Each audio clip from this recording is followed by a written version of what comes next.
Господин Радев, едно е да командваш и да водиш.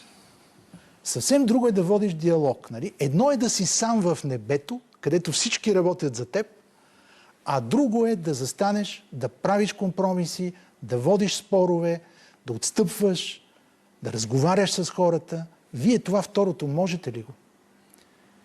Първо, компромисите са неизбежни в политиката, но те си имат граници.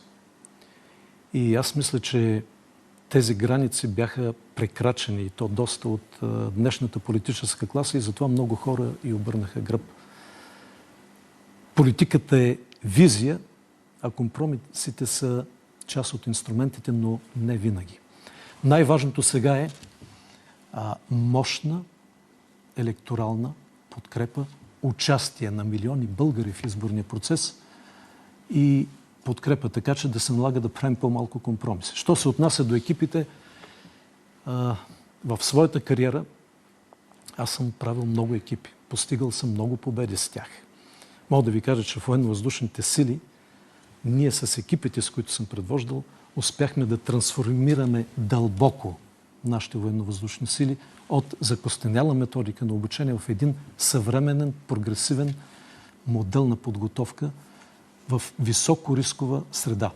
Ръководили сме, организирали сме, участвали сме в множество учения с нашите американски партньори. Това са стотици боеве, сериозни, с F-16, с F-15, в които ние се научихме да побеждаваме. И аз съм горд, че като командир на всички позиции на ескадрила, на база на военно-въздушните сили, не допуснах нито една загуба на самолет, летец или техник. И това е благодарение на моите екипи. Формирах 5 служебни правителства, не броя последните 2. Те бяха по новата конституция, които организираха честни избори без претенции. Не само, те преведаха страната през едни от най-тежките кризи. Така че вярвам, че ще успеем пак.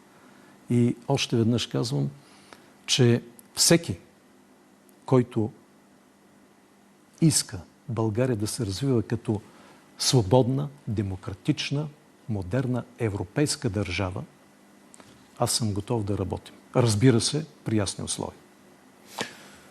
Благодаря ви, Румен Радев в Панорама. Сега френската писателка Летиция Колумбани